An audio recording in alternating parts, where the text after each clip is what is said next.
Bonjour à tous et bienvenue à ce nouvel agro-webinaire du mardi qui est cette fois-ci sur le thème, sur la collection bioéconomie. Et aujourd'hui, nous allons parler de bioraffinerie et des perspectives de ces bioraffineries dans la bioéconomie. Et donc aujourd'hui, ce sera Cécile qui animera ce webinaire et présentera nos trois intervenants. Merci d'être là dans ce jour particulier et je donne tout de suite la parole à Cécile pour présenter le sujet et les intervenants. Bon webinaire à tous. Bonjour à tous, donc ravi de vous accueillir sur ce webinaire. Donc, nous allons traiter du sujet de la bioraffinerie qui permet quand même d'ancrer très fortement les enjeux de la bioéconomie sur un territoire parce qu'il s'agit d'un objet sur le territoire, hein, c'est ici et maintenant, c'est-à-dire le lieu et la temporalité.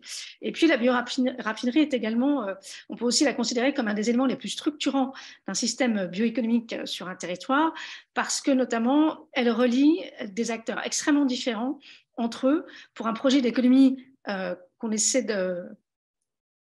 avec lequel on essaie d'aller vers plus de circularité et de durabilité. Et notamment, elle relie des acteurs économiques qui n'ont pas forcément l'habitude de travailler ensemble. Je pense notamment aux agriculteurs et en lien avec des industriels qui ne sont pas du domaine de l'industrie agroalimentaire, par exemple. Donc, ça peut servir à tout un panel d'industries. Et donc, on a là un objet tout à fait particulier. Donc, trois intervenants aujourd'hui pour nous parler de ce sujet. Kevin Magnin, directeur adjoint de l'unité de recherche et développement agrobiotechnologie industrielle, donc portée par AgroParisTech, et qui opère sur le site de la bioraffinerie de Bazancourt-Pomacle, près de Reims. Et donc, Kevin nous présentera donc les travaux de recherche de l'équipe de cette URD, ainsi que les enjeux auxquels les chercheurs sont confrontés sur ce sujet de la bioraffinerie. Ensuite, Samuel Quinton, qui est professeur de lycée agricole, enseignant en agronomie et référent agroécologie. Donc, il enseigne à l'EPLE FPA de l'Oise sur le site d'Erion. Et donc, lui, il nous présentera la licence professionnelle bioraffinerie qui a été montée par son établissement il y a quelques années, de son montage jusqu'aux spécificités d'une formation sur ce sujet, sur la pédagogie déployée pour y répondre, et jusqu'aux questions qu'elle suscite aujourd'hui. Et enfin, Louis Thiers, directeur de l'intelligence économique du pôle Bioeconomy for Change, il détaillera plus particulièrement la typologie actuelle des bioraffineries pour préciser ensuite quels défis économiques et industriels se posent aux entreprises, et on essaiera d'ancrer un peu son propos sur un ou deux exemples d'industrie. Je vous remercie et donc je laisse la parole à Kevin.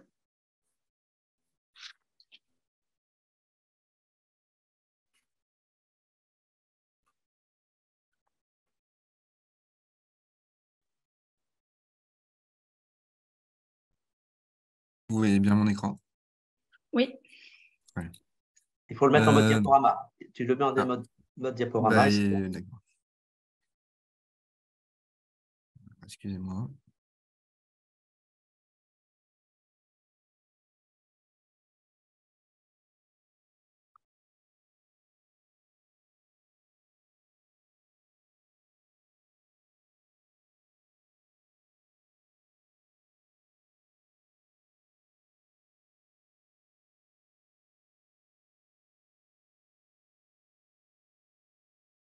Voilà. Très bien. Excusez-moi pour le petit retard. Alors, bonjour à toutes et à tous. Je m'appelle Kevin Magnin. Je suis donc directeur adjoint de l'URD ABI d'AgroParisTech. Je m'occupe spécifiquement, je suis responsable business development, donc je m'occupe spécifiquement des partenariats académiques et industriels, de toute la partie valorisation, innovation de notre laboratoire et donc et notamment la valorisation de la propriété intellectuelle. Donc aujourd'hui, je vais vous présenter la bioraffinerie de Bazancourt-Pomacle et les activités de recherche de l'URD-ABI d'AgroParisTech. Donc tout d'abord, la bioraffinerie. Pour ceux qui ne connaissent pas, donc la bioraffinerie de Bazancourt-Pomacle, donc elle porte ce nom puisqu'elle est située entre deux villages à une vingtaine de kilomètres de Reims. Un village qui s'appelle Bazancourt et un village qui s'appelle Pomacle. Elle a commencé dans les années 50 par une sucrerie, Cristal Union. Sur ce site, transitent chaque année 3 millions de tonnes de betteraves et 1 million de tonnes de blé. Donc, nous avons la sucrerie de Cristal Union. Nous avons également une amidonnerie, une glucoserie qui va transformer donc, le blé. Cristal Union est détenteur également d'une distillerie de première génération, Cristanol, qui va transformer, qui a 2 lignes de production, une ligne de production à partir de blé, une ligne de production à partir de betterave, qui va donc produire du bioéthanol de première génération, aussi bien pour faire des biocarburants que pour de l'alcool de bouche, par exemple. Nous avons également les coopératives céréalières Vivesia. Derrière Cristanol, on a Air Liquide qui s'est implanté il y a quelques années. Air Liquide qui va récupérer le CO2 produit chez Cristanol pendant la fermentation. Donc, on est bien sur le coproduit de l'un qui va devenir finalement la matière première de l'autre. Et ensuite, sur tout ce site qui a une vocation donc, de valorisation aussi bien alimentaire que non alimentaire, on a beaucoup de recherches. Tout d'abord, nous avons ARD, Centre de recherche privé qui a été créé en 1989 par les agriculteurs. Une thématique qui nous semble très actuelle, mais dont cette bioraffinerie a été pionnière dans la valorisation des coproduits. En 1989, les agriculteurs souhaitent valoriser les coproduits et créent ARD, qui est donc un centre de recherche privé spécialisé notamment en biotechnologie et en procédés d'extraction, en procédés séparatifs également. ARD est notamment équipé d'un démonstrateur industriel qui s'appelle Biodémo, qui permet par exemple de faire de la fermentation liquide aujourd'hui jusqu'à une échelle de 300 mètres cubes. ARD a également une spin-off qui s'appelle Witoléo, qui va produire des tensioactifs biosourcés. ARD a été un vif succès dès le début, puisque quelques années plus tard, donc ça a été créé en 1989, en 1994, ARD va créer une autre société suite à des très bons résultats, et notamment sur la production d'acide hyaluronique par fermentation. Cette société s'appelle Soliance, et Soliance sera rachetée en 2014 par le groupe, le premier producteur d'arômes et de parfums au monde, Givaudan, pour faire Givaudan Active Beauty, qui est une division du groupe Givaudan spécialisée dans la production de cosmétiques biosourcés. Ensuite, sur site, oui, donc ARD a également cette capacité d'héberger des startups, et notamment pour, on va dire, leur premier lot de production. C'est le cas de Global Bioénergie, qui produit de l'isobutène par fermentation. Sur site, j'y reviendrai dans un instant, on a donc également le CEBB arrivé en 2016, un centre de recherche publique partagé par 4 partenaires académiques, les 2 écoles d'ingénieurs, AgroParisTech, Centrale Supélec, Neoma Business School et l'Université de Reims Champagne-Ardenne. Et ma photo n'est pas assez récente, mais ici également, aujourd'hui, on a Européenne de biomasse qui va produire des granulés pour chauffage à partir de bois, par un procédé de vapocraquage. Donc, finalement, cette bioraffinerie, c'est un écosystème synergique. On a aussi bien des synergies en termes de R&D, de gestion des effluents, de produits et de coproduits, de vapeur, d'eau, d'énergie, de forage. Je vous ai parlé du CO2, du sirop de glucose également, donc produit par la sucrerie qui est utilisé pour produire une partie de l'éthanol chez Cristanol. Un autre exemple, c'est que donc sur ce site qui transforme la betterave et le blé, notamment donc, chez Cristal Union, une betterave, c'est 80% d'eau, et l'eau qui est extraite des betteraves, elle va être réutilisée pour laver les betteraves entrantes dans le process de Cristal Union. Donc finalement, sur ce site, à partir de blé, de betterave, on va aller aussi bien vers une valorisation alimentaire et non alimentaire, et on va adresser différents types de marchés, puisqu'on sera aussi bien sur le food, le feed, la chimie de spécialité, la chimie fine et cosmétique et les biocarburants. Maintenant, je vais passer spécifiquement sur les activités de recherche qui sont menées donc, au sein du CEBB dans l'unité de recherche et développement agrobiotechnologie industrielle d'AgroParisTech. Donc, cette unité a été créée en 2012, dirigée par le professeur Florent Allais. Elle est financée par les collectivités territoriales, la communauté urbaine du Grand Reims, le département de la Marne et la région Grand Est. Donc, cette unité, je vous l'ai dit, elle est au sein de ce centre sur la bioraffinerie. Donc, c'est 2200 m² de laboratoire et de bureau avec une halle technologique de 400 m² qui nous permet d'aller à une échelle un petit peu plus importante que la paillasse. Si je fais le parallèle avec ARD tout à l'heure et que je reviens, par exemple, sur une échelle de fermentation milieu liquide, nous, on ira de la petite plaque 96 plis jusqu'à des fermenteurs de 20 litres. Si on parle d'échelle TRL, c'est-à-dire qu'on ira jusqu'à une échelle TRL 4. Nous avons également une zone scale-up en chimie, où là, on va jusqu'à des réacteurs de 10 litres, ce qui nous permet de produire des échantillons à l'échelle du kilo. Et on a emménagé dans ce bâtiment en avril 2016.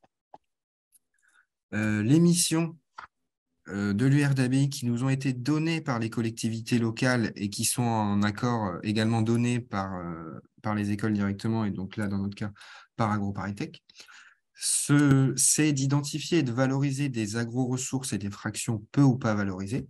Et donc, ceci par de la recherche fondamentale et de la recherche appliquée. C'est aussi pour cette raison que nous sommes sur un site industriel. On est là également pour répondre aux besoins, aux cahiers des charges de nos partenaires industriels. Nos missions, ça va être la synthèse et purification de nouvelles molécules à haute valeur ajoutée, la substitution de molécules pétro-sourcées par des molécules biosourcées, et également une demande qui vient de nos partenaires régulièrement, la substitution de beaucoup de molécules qui sortent de la réglementation au fur et à mesure. Il nous est demandé également de générer de la valeur, de transférer notre innovation vers l'industrie, de contribuer à la création d'emplois locaux, d'enseigner dans nos domaines d'expertise. Mais sur ce point, nous faisons de l'enseignement uniquement par la recherche, c'est-à-dire en formant stagiaires, doctorants et postdoctorants. Et également transférer nos connaissances vers la société civile en participant à des événements comme, alors très localement, comme la foire de Châlons, ou sinon des événements nationaux comme la fête de la science, la semaine européenne du développement durable, la semaine de l'industrie récemment, ou encore à venir le Salon international de l'agriculture. Et donc, pour ce faire, en fait, on est composé de 3 équipes de recherche. On a une équipe de recherche spécialisée en biotechnologie, ce pôle est spécialisé en fermentation en milieu liquide, fermentation en milieu solide, biologie moléculaire, pour produire des molécules d'intérêt, donc à partir des micro-organismes, ou les libérer à partir de la biomasse végétale, à partir du coproduit agricole, par notamment hydrolyse enzymatique. Un pôle en génie des procédés séparatifs, on est spécialisé en différentes techniques d'éco-extraction et techniques membranaires pour extraire, séparer, purifier ces molécules d'intérêt. Et un pôle en chimie verte pour fonctionnaliser ces molécules. Et là, on est spécialisé en synthèse organique, en catalyse enzymatique et en chimie des polymères. Et donc, pour cibler, adresser différents types de marchés, puisqu'une des particularités de notre unité aussi, c'est qu'on soit vraiment tourné vers la valorisation, le transfert technologique, le business development, notamment avec un poste comme le mien qui est uniquement dédié à ce laboratoire. Il faut savoir qu'une des particularités également de notre unité est que nous avons des objectifs aussi bien, pour un laboratoire académique, des objectifs aussi bien scientifiques que économiques. Et nous devons nous autofinancer à terme. Et donc, on cible différents types de marchés. Ce qu'on va chercher à fonctionnaliser, ce sont des molécules plateformes qu'on retrouve donc dans différents coproduits agricoles. Nous sommes notamment experts sur tout ce qui va être acide phénolique. Et donc, on va cibler par exemple des actifs et ingrédients fonctionnels pour la cosmétique. On sera aussi bien sur des molécules avec des propriétés antioxydantes, anti-UV, anti-âge par exemple. Le marché de la chimie fine et de spécialité, on sera sur des solvants verts, sur des pigments et colorants naturels. Le marché des polymères et des matériaux, des substituts au bisphénol A non perturbateurs endocriniens, des alternatives végétales au cuir ou des implants pour la régénération osseuse. Ou le marché de la santé des cultures, des insecticides, des fongicides, ou par exemple des molécules chauffantes qu'on peut sprayer à la surface des plantes permettant d'augmenter leur température de 1,5 à 3 degrés et donc de limiter les dégâts causés par les gelées tardives, ou de pouvoir cultiver ces plantes à plus haute altitude également. Donc là, je vais vous présenter un exemple de projet qui décrit bien ce qu'on fait dans le laboratoire et qui a mobilisé l'ensemble de nos équipes. Alors, tout à l'heure, je vous ai dit que donc, notre objectif est de valoriser les coproduits agricoles. Donc, dans un premier temps, c'était tout ce qui est coproduits locaux. Donc, à l'échelle de la bioraffinerie, ce serait par exemple la pulpe de betterave ou le son de blé. Mais nous travaillons également sur d'autres types de coproduits, que ce soit des tourteaux de colza, tourteaux de tournesol, des coproduits issus de la transformation de l'endive, par exemple, des coproduits beaucoup moins locaux comme les grignons d'olive, la sciure de bois, voilà. On est ouvert à tout type de coproduits. Alors ici, c'est un exemple, c'est un projet où nous avons reçu une subvention qui est un projet ANR, dont le nom est SINAPUV, qui s'est fait en partenariat avec une start-up qui est aujourd'hui une PME du Génopôle d'Evry qui s'appelle Abolis, qui est spécialisée en biologie de synthèse. Également avec l'INSERM de Montpellier, qui nous a qui a fait une évaluation biologique de nos molécules et notamment a évalué la perturbation endocrinienne, avec le laboratoire Micalis et également avec Givaudan Active Beauty, donc le producteur de cosmétiques biosourcés sur la bioraffinerie de Paumac-le-Bazancourt. L'objectif de ce projet était de produire des molécules anti-UVA et anti-UVB qu'on va retrouver dans des crèmes solaires, qui sont non perturbatrices endocriniennes et biosourcées et non toxiques pour les coraux. Puisque c'était la demande, que ce soit la demande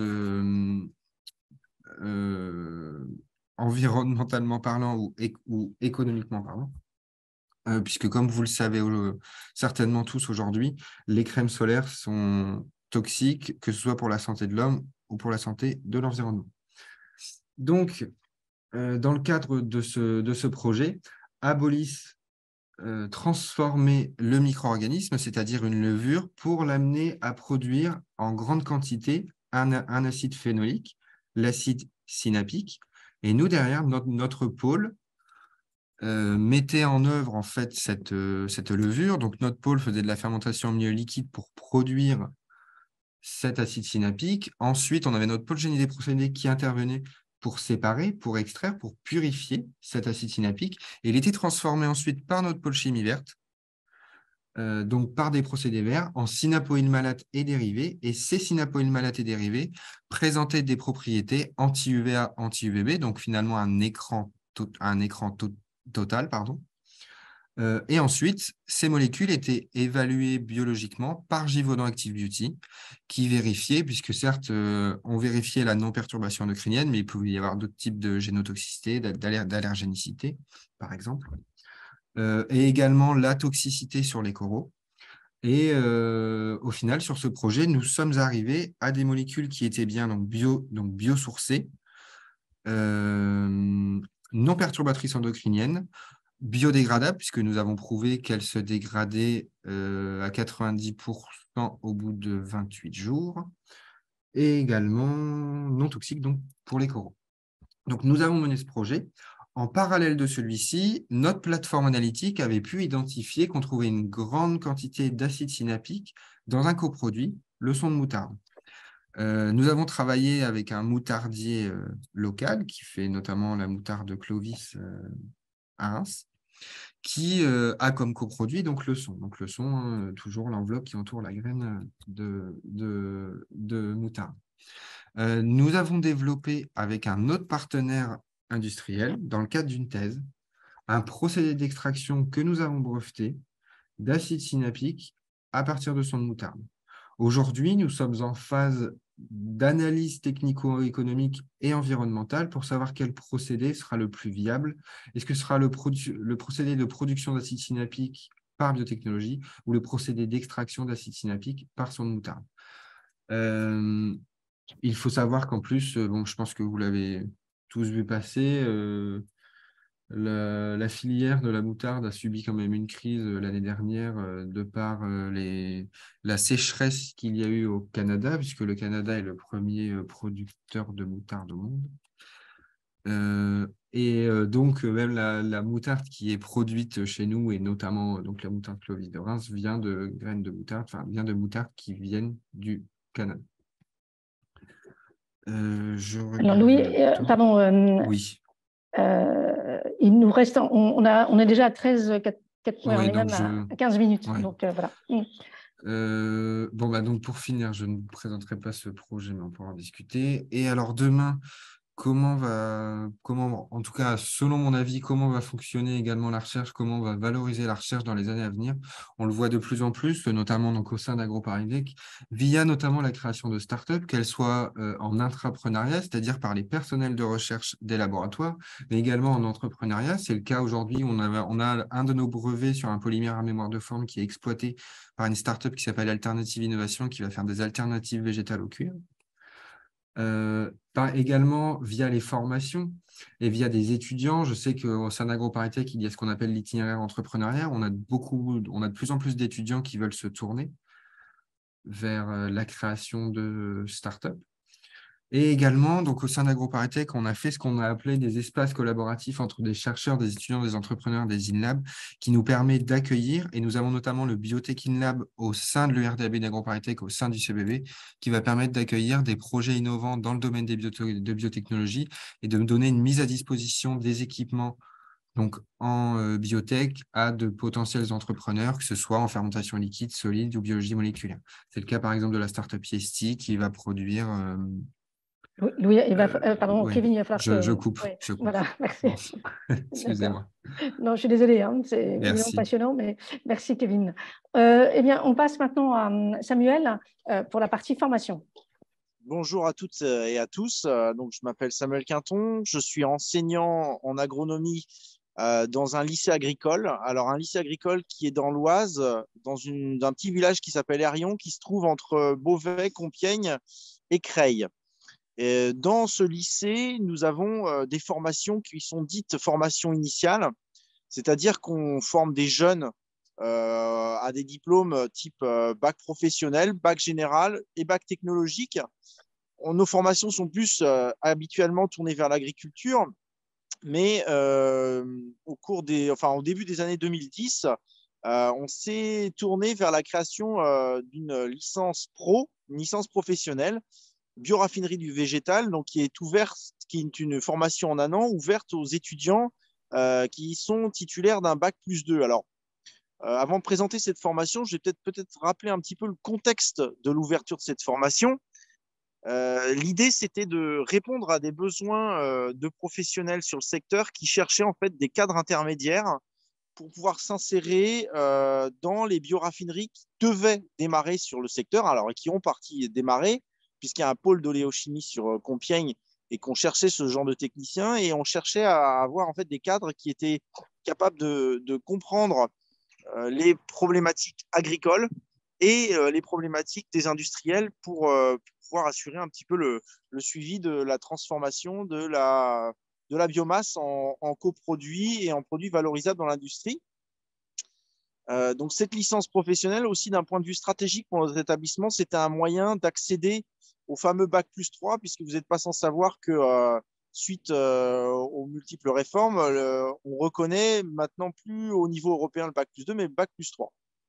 Donc, on a démarré ce projet-là autour des années 2010 et la formation a formellement commencé en 2015. Alors, il ne s'agit pas d'une formation initiale, il s'agit d'une formation par alternance où les jeunes étaient en partie au lycée et aussi en entreprise. Alors, c'était porté par 3 porteurs de projets, donc mon établissement, le lycée agricole de l'Oise, et 2 universités, l'université du PJV à Amiens et l'UTC de Compiègne. Et pour arriver à former ce type de cadre, on avait une formation en un an qui regroupait 5 unités d'enseignement. Donc, une première unité d'enseignement de 149 heures qui portait sur les productions végétales et l'amélioration des plantes et qui visait en fait à déjà donner un solide cadre théorique en agronomie aux étudiants qui venaient parfois de la chimie et qui ne connaissaient pas grand-chose. Et puis, on voulait aussi leur faire découvrir les plantes qui étaient en fait visées pour faire de la biomasse en quantité. Donc, on travaillait un petit peu sur des itinéraires techniques, sur le miscanthus, et puis sur d'autres plantes type Kenaf qu'on avait un petit peu dans le collimateur. La deuxième unité d'enseignement portait sur la valorisation de la biomasse végétale. Donc là, l'idée, c'était vraiment d'avoir un module très chimie qui permettait de présenter aux étudiants les méthodes qui permettaient de produire de nouveaux produits et puis de rentrer dans de l'éco-conception, puisqu'on voit bien aussi que l'idée de ces nouvelles molécules, c'est d'avoir des produits qui soient plus respectueux de l'environnement. La troisième unité d'enseignement portait sur un aspect technico-économique. L'idée, c'était de faire en sorte que les étudiants maîtrisent les aspects financiers, logistiques de l'ensemble de la filière avec les contraintes environnementales et tout ce qui concerne aussi le cycle de vie. Il y avait enfin en unité d'enseignement 4 un enseignement général avec en particulier un gros focus sur les langues étrangères et l'anglais pour permettre à ces cadres de s'insérer dans un environnement international. Et la dernière unité d'enseignement portait sur un projet tutoré qui visait à valoriser dans leur stage tout ce qui avait pu être vu en cours, hein, et aussi dans l'apprentissage. Alors, la formation était portée donc par des enseignants de lycée agricole, par des enseignants des universitaires, mais également par des professionnels. Il y avait des personnels de la Chambre d'agriculture qui portaient ça. Et l'idée, c'était de former à peu près chaque année 10 à 15 étudiants en partenariat. Ce projet s'insérait aussi sur le pôle de compétitivité de la Picardie, puisqu'il y avait quelque chose qui avait été fondé à l'époque aussi autour de ces bioraffineries. Alors, cette licence pro, elle a duré environ 6 ans, puisque la première promotion a démarré en 2015 et s'est terminée en 2021. Et elle n'a pas pu perdurer parce que nous avons manqué de maîtres d'apprentissage. C'est-à-dire que même s'il y avait des besoins sur le territoire, la filière, on va dire, n'a pas vraiment réussi à recruter, ne trouvait pas d'intérêt à recruter des étudiants en apprentissage. Et donc, nous, on a été obligés de geler la formation puisque nous n'avions pas suffisamment d'étudiants. Alors, on a trouvé en fait que l'idée, elle était quand même bonne, puisqu'on a vu par la suite arriver sur le territoire les problématiques autour de la méthanisation. Et puis, on a de plus en plus aussi des choses qui se tournent aujourd'hui vers l'agrivoltaïsme, qui montrent qu'on était quand même dans une licence pro qui avait un intérêt au niveau des énergies renouvelables. Malheureusement, le pari qu'on avait fait au départ, qui était le développement de nouvelles cultures et de ce qu'on appelait les biocarburants, c'est un pari qui n'a pas fonctionné, puisque derrière, c'est plutôt la méthanisation qui a démarré, et ça, on ne l'avait pas vu venir, et je crois qu'on aurait grandement gagné à se positionner là-dessus, mais c'est aussi en lien avec les différentes politiques publiques qu'il faut savoir bien identifier pour pouvoir caler une formation qui permette de répondre aux différents besoins. Alors, voilà ce que je pouvais en dire aujourd'hui sur cette formation. On a relativement peu de retours de ce que sont devenus les étudiants et où est-ce qu'ils ont réussi à s'insérer. Je crois qu'il y en a quand même relativement peu qui ont pu s'insérer dans les bio-industries, puisque les bioraffineries du végétal, puisque le pôle est resté quand même relativement fermé à des étudiants de type Bac+3 et aujourd'hui beaucoup plus ouvert à des étudiants de type master. Voilà ce que je pouvais en dire. Je vais maintenant laisser la parole à Louis pour terminer les présentations autour des différents intervenants. Merci beaucoup, Samuel. Louis, à vous.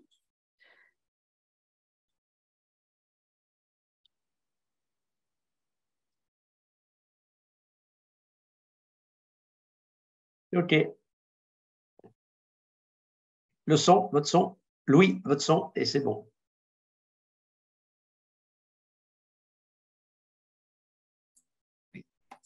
Bonjour à toutes et à tous, enchanté. Moi, je suis Louis Thiers, je suis le directeur de l'intelligence économique au pôle Bioeconomy for Change. On a changé de nom cette année, hein. On s'appelait avant IR pour Industrie et Agro-Ressources. Donc, je vais dire quelques mots de mon organisation et passer rapidement à mon exposé. Donc, Bioeconomy for Change, on a un pôle de compétitivité. Ça veut dire quoi? Ça veut dire qu'on est une association d'industriels et d'académiques, hein. Donc aujourd'hui, on est 500. Et notre métier, c'est d'animer ce réseau pour faire émerger des projets d'innovation collaboratifs. Donc les faire émerger, mais aussi les financer, les faire vivre et leur faire parvenir à des résultats. Et donc notre réseau va couvrir, donc on est un pôle dédié à la valorisation de la biomasse à des fins alimentaires et non alimentaires. Et notre réseau va avoir pour particularité de couvrir de l'amont agricole jusqu'au grand donneur d'ordre industriel. Et donc, je vais vous montrer tout de suite quelques exemples. Donc voilà, vous avez la typologie de nos adhérents. Voilà quelques exemples hein, de nos adhérents. Vous voyez, la spécificité, c'est que c'est très diversifié. On va avoir acteur de l'agroalimentaire, à côté d'un acteur de l'agrochimie. C'est vrai, c'est pour développer la bioraffinerie, il faut avoir les moyens d'accéder à l'ensemble de ces marchés. Et pour accéder à ces marchés, on a besoin aussi tout un tas de compétences technologiques pour développer les procédés, dont la chaire API et AgroParisTech. Voilà, vous avez quelques exemples de nos adhérents. Donc, bon, je passe rapidement pour rester concentré sur l'exposé. Je vais juste dire quelques mots de mon activité. Donc, l'intelligence économique chez Buforcy, c'est 8 consultants et ingénieurs. Et donc, on va principalement faire des prestations d'études et conseils sur des études d'approvisionnement en biomasse, des états de l'art ou des études de marché. Donc, voilà, accompagner les décideurs de la bioéconomie dans leur prise de décision. Et donc, voilà, on va réaliser une trentaine de missions par an pour ça va du laboratoire d'université jusqu'au groupe du CAC. Donc, je viens à mon exposé. Bon, je vais rapidement rappeler quelques enjeux de la bioéconomie, rappeler aussi quelques notions clés sur la bioraffinerie pour rapidement passer pour exposer un peu les grands enjeux aujourd'hui des bioraffineries existantes sur les grandes cultures et comment l'innovation, comment s'est construit récemment des nouvelles briques à ces bioraffineries. Bon, l'enjeu de la bioéconomie, excusez-moi, c'est peut-être un peu stratosphérique, mais il est celui-là, c'est de répondre à un besoin incompressible en carbone. On parle souvent d'une économie décarbonée, c'est un peu un abus de langage parce que le carbone est partout présent dans notre quotidien. Il y a notamment deux besoins qui sont difficilement... qui sont un peu incompressibles, c'est la chimie organique.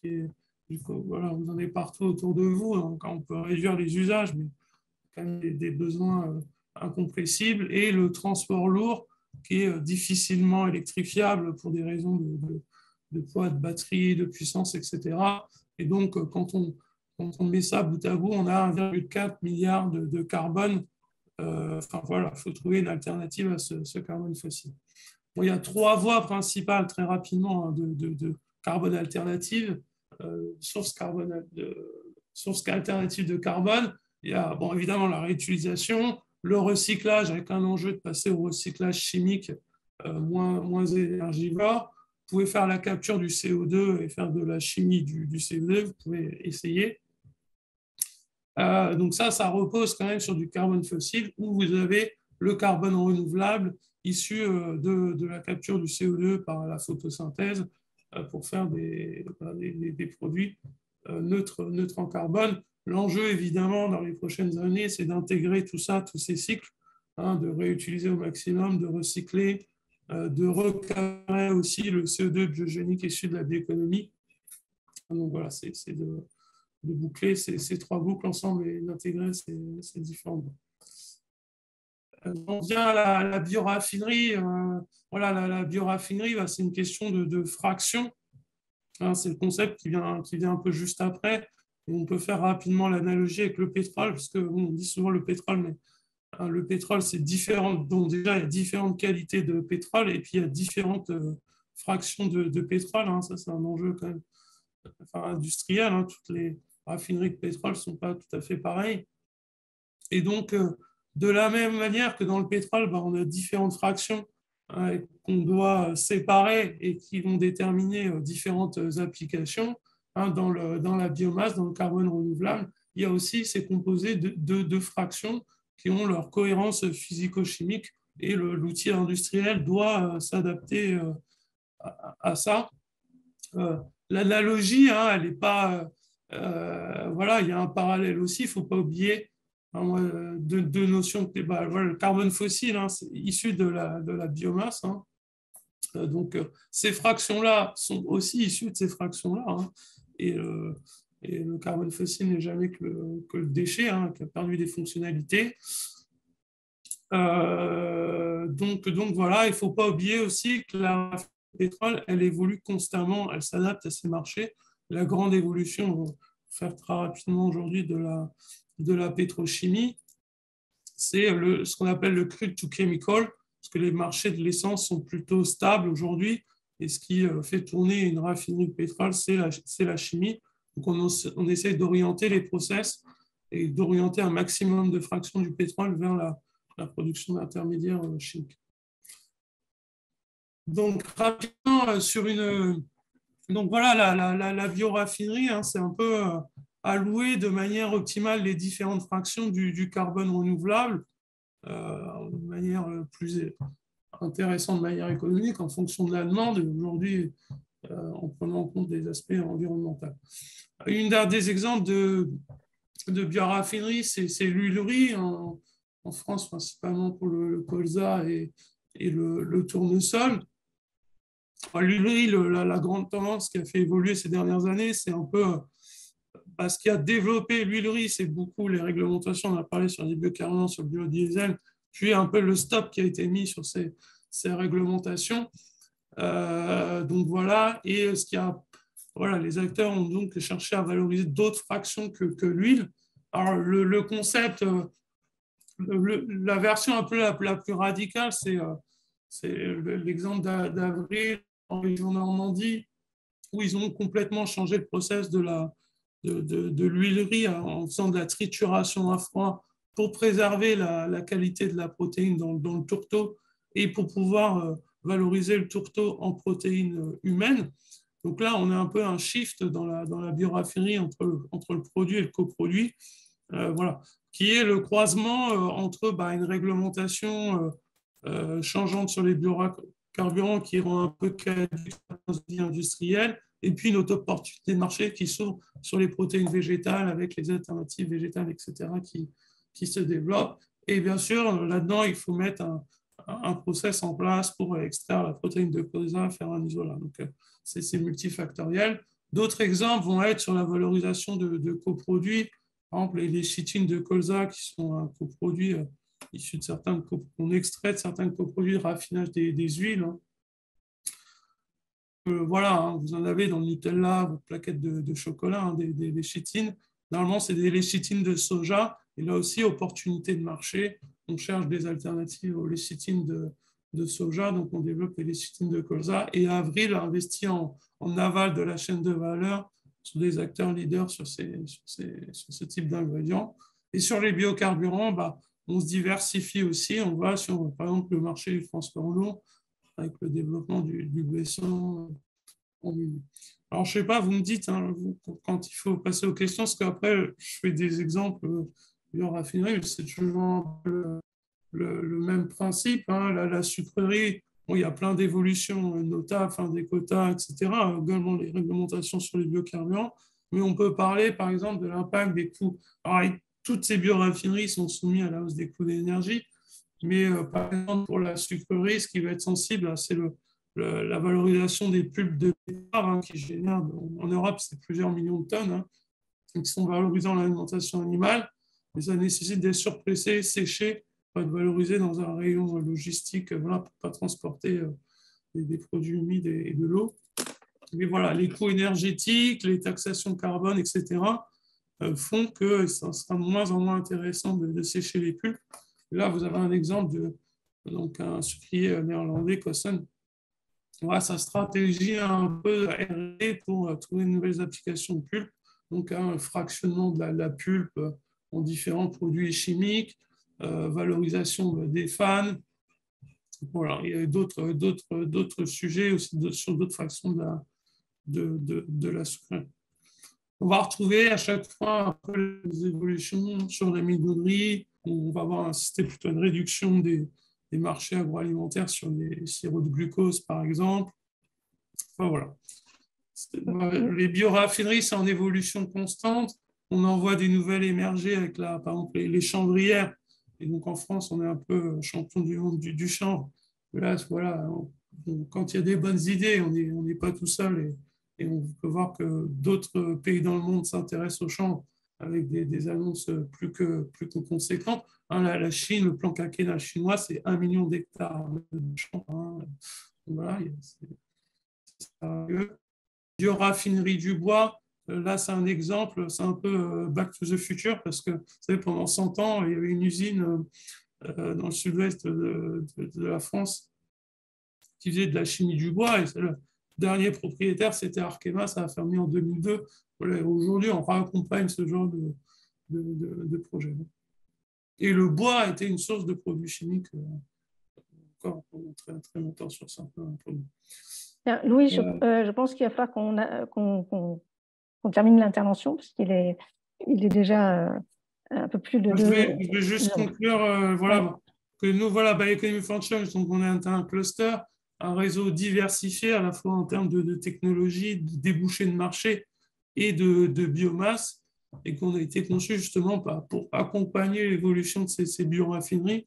Et vous voyez, face au contexte d'évolution réglementaire souvent soudain, et notamment à l'échelle industrielle, des évolutions d'opportunités de marché, des opportunités technologiques, avoir un réseau comme ça permet d'être suffisamment résilient pour s'adapter à ces évolutions. Je vous remercie pour votre attention. Merci Louis. Alors donc, en ce qui concerne les questions que l'on peut trouver, donc, alors j'en ai deux pour Kevin. Comment sont pris en compte les aspects réglementaires concernant l'origine biosourcée des molécules pour le transfert industriel, AMM, toxicologie pour l'interrogation, pour le marketing, parle-t-on de molécules naturelles ou simplement biosourcées? Alors, quand je parlais tout à l'heure qu'on répondait au cahier des charges, ça fait partie directement, quand on démarre un projet de recherche avec un partenaire privé, ça fait directement partie du cahier des charges, l'aspect réglementaire. Je pourrais citer, puisque tout à l'heure on parlait du projet ANRC INAP-UV, par exemple, en cosmétique. On a toute une liste, comment dire, il faut que les molécules elles soient, par exemple, dans la réglementation INCI. On calcule également un indice de naturalité avec eux. Pour ce qui va être autorisation de mise sur le marché, toxicologie, ce n'est pas nous qui les faisons directement. Ce sont nos partenaires privés et leurs prestataires externes, d'ailleurs, souvent. Et pour le marketing, parle-t-on de molécules naturelles ou simplement biosourcées? Ça dépend. D'ailleurs, on le voit dans les produits qui sont vendus. Maintenant, alors, généralement, si c'est écrit origine naturelle, c'est souvent des dérivés par vos biotech, c'est-à-dire que ce n'est pas... Alors, c'est biosourcé, mais origine naturelle, ça veut potentiellement dire que c'est une molécule transformée qu'on ne retrouvera pas dans la nature. Voilà, pour être précis. Mais si c'est écrit naturel, c'est une molécule qu'on peut retrouver dans les plantes directement. Merci, merci Kevin. Autre question, quelle place, ou pas du tout, des agriculteurs dans la gouvernance de la bioraffinerie? Donc, peut-être que je peux vous laisser l'un et l'autre, Louis et Kevin, répondre successivement, puisque vous devez avoir quand même un peu des exemples assez différents. Donc, peut-être Louis en premier. Je vais laisser Kevin répondre pour Pomac, mais Pomac Bazencourt, c'est l'histoire de coopératives qui... oui, c'est ça. Voilà, avec leurs agriculteurs, justement.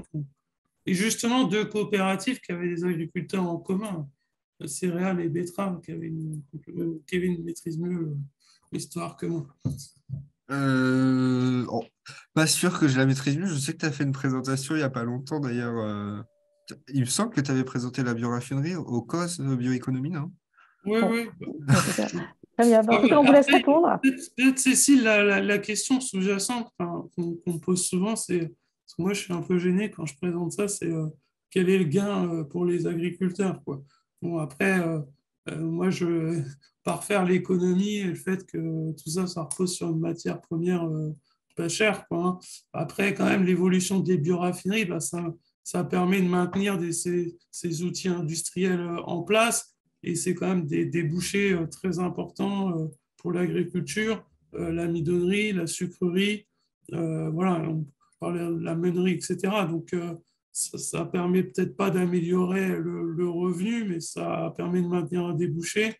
Et après, la question voilà, du modèle économique de toute l'agriculture, c'est des sujets parfois qui nous dépassent un peu, quoi. Et on est désolé de ne pas avoir ces réponses, parce que dans nos missions, évidemment, et on y est toujours, un peu améliorer le revenu de l'agriculture. Mais... Peut-être pour juste rebondir sur cette question, les agriculteurs sont quand même intéressés par le fait qu'on cherche à verdir en partie le fonctionnement de nos sociétés, et ils en bénéficient par certains côtés. Alors, peut-être effectivement pas par les bioraffineries telles qu'elles ont été présentées, mais ça ouvre des débouchés potentiels, hein. On voit bien que la méthanisation, c'est quand même un enjeu important pour l'agriculture aujourd'hui, hein. Et ça pose d'ailleurs des nouveaux problèmes en termes de compétition d'usage, hein. Est-ce que ces terres-là, elles doivent être destinées à la production d'énergie ou à la production d'alimentation? Merci Samuel pour cette intervention. Alors, il se trouve que notre prochain agro-webinaire bioéconomie portera justement sur la méthanisation. Donc, on aura le temps d'approfondir ce sujet. En ce qui concerne, du coup, Samuel, les bioraffineries telles qu'elles ont été présentées par Kevin, d'une part, sur les travaux de recherche, et par Louis, côté plutôt industriel. Je dirais que la question est certainement un petit peu différente, mais si on se concentre sur cet exemple-là, est-ce que les uns et les autres, vous auriez un exemple de bioraffinerie dans lesquelles les agriculteurs arrivent à améliorer leurs revenus? Du coup, là, je pense que sur la bioraffinerie de Bazancourt-Pomac, quand même, puisque par exemple, ils sont actionnaires majoritaires d'ARD, centre de recherche privé. Donc, ils sont comme voilà. Aujourd'hui, les coopératives céréalières, donc notamment Vivessia, sont actionnaires. Cristal Union a été créé comme ça par les agriculteurs directement. Donc oui, ça améliore leurs revenus quand même. Oui, c'est-à-dire que ça améliore leurs revenus, pas de la production agricole, mais du fait qu'ils vont toucher des dividendes puisqu'ils sont actionnaires. C'est bien ça que je comprends? La coopérative, oui. Oui, c'est une diversification des revenus. Voilà. Oui, c'est les coopératives, mais donc les coopératives sont bien gérées par les agriculteurs. Enfin, voilà, c'est ça. D'accord. Je ne connais pas le modèle dans le détail, puisque j'imagine que c'est privé comme information, mais voilà. Louis, peut-être? Oui, après, j'ai peut-être été... Bon, oui, il y a un bénéfice d'image pour l'agriculteur. Moi, je trouve que, voilà, si l'agriculteur, bon, déjà, il nous alimente, mais en plus, s'il fait de la fibre de champ, il nous alimente. Demain, il fait la carrosserie de nos voitures, etc. On aura encore plus de raisons de lui dire merci. Ça, c'est pour le... voilà, mais ça, c'est un peu du blabla. Mais après, sinon, il y a aussi... il y a les cahiers des charges que ces bioraffineries peuvent demander, qui peuvent peut-être apporter une prime sur la... Voilà, et par exemple, on peut voir les filières dans les biocarburants colza bas carbone avec une prime pour certaines mesures. Donc, ça peut passer par là. Ça peut passer par le développement de nouvelles cultures aussi. Donc, culture du chanvre qui peut apporter aussi des services, qui n'est pas forcément très compliqué à faire. Et donc là, les cultures de chanvre se développent bien. Donc, il y a quand même, voilà, faut pas, j'étais peut-être un peu catégorique. Et après, évidemment, il y a le sujet de la bioraffinerie un peu à la ferme et la bioéconomie à la ferme. Et là, il y a un rapport, une étude en cours de France Agrimer qui va étudier un peu toutes les nouvelles voies. Alors, faire du miscanthus, faire du chanvre, je ne sais pas, avoir une chaudière, un méthanisateur, etc. Sur l'exploitation type un peu pour voilà, essayer de définir un peu des critères de rentabilité, de savoir si c'est rentable voilà, à l'échelle des comptes d'une exploitation. Donc, il y a ces sujets qui sont également en cours. Merci Louis. Alors une question pour Samuel. Vous avez parlé de l'embauche aujourd'hui de diplômés de niveau master. Du coup, ça intéresse notre... alors attendez, pardon, excusez-moi, mais la question a disparu. Bon, en gros, oui, la question c'était quelle formation de niveau master on peut identifier sur ces sujets aujourd'hui?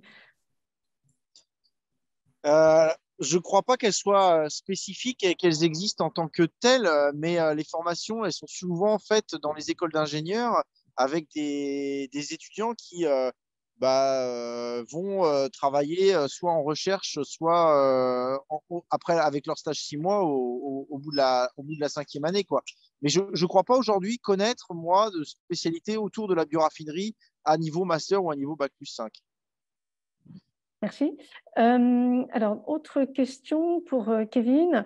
Comment envisagez-vous d'atteindre à terme votre objectif d'autofinancement et quelle est la complémentarité entre les activités de l'URD-ABI et celles d'ARD? Donc, 2 questions en réalité. Alors, sur l'autofinancement, sur notre, on peut dire notre business model. Alors oui, ça serait via l'exploitation de notre propriété intellectuelle, que ce soit l'exploitation de notre brevet directement par un partenaire privé, de la start-up au grand groupe, par la création de spin-off à vocation commerciale, de par la propriété intellectuelle qu'on développe également, et de nos travaux de recherche, les nombreux contrats de collaboration de recherche que nous avons également, et enfin sur une part donc autofinancement, financement externe, qui n'est peut-être pas la même chose. On répond à de nombreux appels à projets européens qui financent une grande partie de nos activités. Ces subventions financent une partie de nos activités. Sur la complémentarité avec ARD, mais en fait, avec ARD, on est complémentaires en termes d'échelle, puisque je vous l'ai dit, nous, on s'arrêtera par exemple à une fermentation de 20 litres, alors qu'aujourd'hui, ils vont jusqu'à 300 mètres cubes. Toutes les startups aussi, par exemple, que nous, on pourrait accueillir, ce que je vous disais à la fin, c'est des startups qui ensuite, s'ils veulent aller beaucoup plus loin, donc ils auront un champ à traverser. Toutes les startups en biotech, hein, bien entendu. Donc voilà, on est complètement complémentaires en termes d'échelle. Merci beaucoup, Kevin. Ensuite, alors peut-être une question, je crois plutôt... Louis a levé la main. Oui, pardon, Louis. Oui. Non, c'était pour apporter un complément sur les formations. Oui, la principale, ça va passer par école d'ingénieur, mais il y a quand même des Master Spé, d'ailleurs, avec AgroParisTech, sur justement des Master Spé un peu bioéconomie, bioraffinerie. Voilà. Et après, il y a un label B4C, justement, qui labellise les formations en bioéconomie. Donc, vous pouvez aussi vous référer un peu à ce catalogue et ça va labelliser un peu toutes les compétences pertinentes en bioéconomie et bioraffinerie. Merci, Louis. Autre question, donc là, je pense que c'est plutôt pour Louis également. Pour compléter l'aspect réglementaire, des molécules issues d'OGM sont considérées comme aussi d'origine naturelle, par interrogation, produits d'OGM ou à partir d'OGM. Les adverbes ont toute leur importance. Alors, si on parle déjà de micro-organismes génétiquement modifiés, ce n'est pas tout à fait OGM qui sont plutôt l'acronyme pour les plantes. Les plantes, oui. En fait, ça va dépendre aussi beaucoup du secteur applicatif.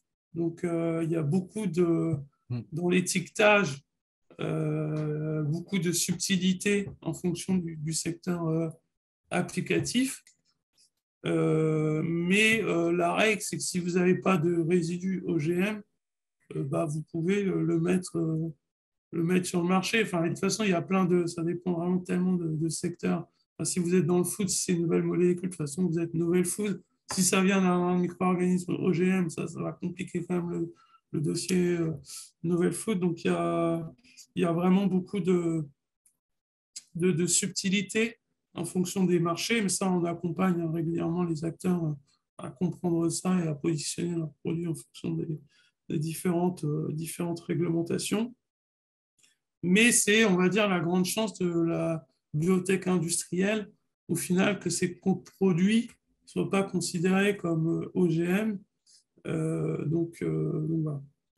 Mais il y a des complexités aujourd'hui, par exemple, pour valoriser la biomasse micro-organismes avec des OGM. Et ça, c'est un enjeu pour la biotech.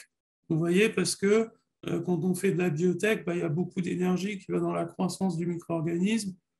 Ça dégage de la chaleur. Et au final, il n'y a qu'un tiers qui va vraiment à la production de la molécule. Donc, il faut valoriser cette chaleur. Il faut valoriser la biomasse générée par le micro-organisme. Aujourd'hui, la réglementation sur ce sujet pour la valoriser en feed, etc., est un point bloquant en Europe. Donc voilà.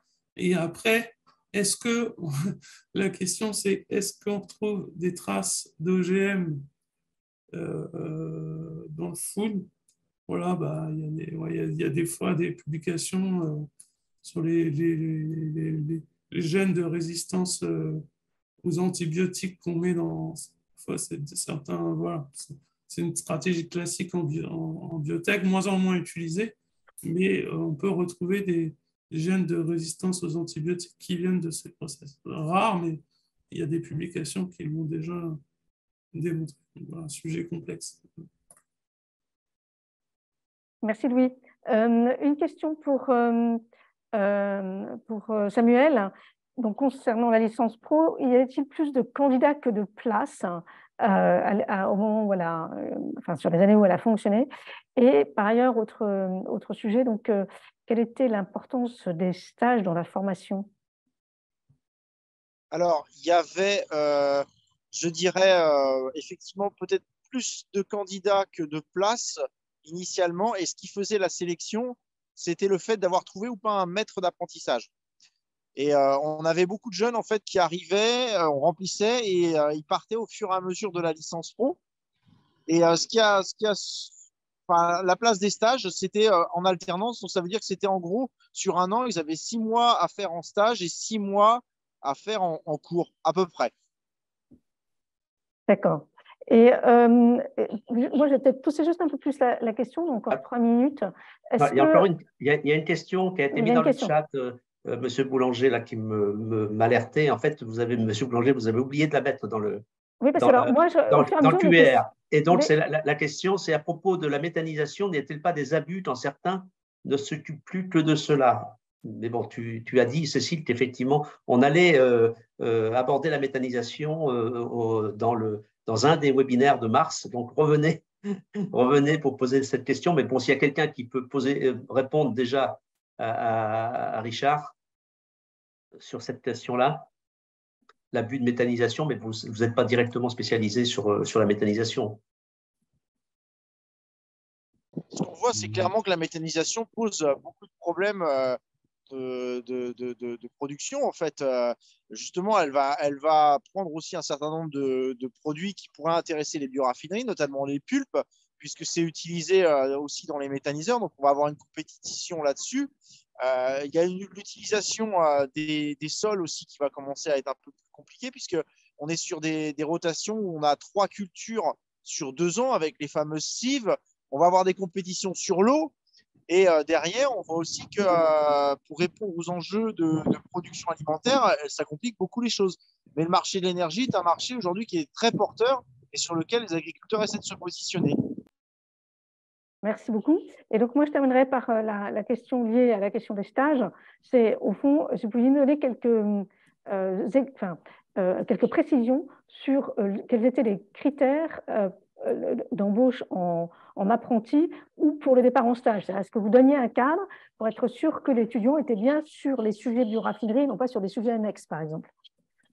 Alors oui, il y avait un cadre. On voulait demander précisément à ce qu'ils travaillent soit dans une usine qui valorise de la biomasse végétale, c'était idéal, soit dans un cadre de recherche où on travaillait autour de nouvelles molécules, ou enfin auprès d'organismes qui faisaient de la recherche sur la production agricole ou qui travaillaient auprès d'agriculteurs pour développer de nouvelles filières. Et c'est peut-être ce cadre-là qui était justement un peu rigide et qui limitait le nombre de places. Merci beaucoup, Samuel. Je crois qu'on en a terminé. Oui, merci beaucoup.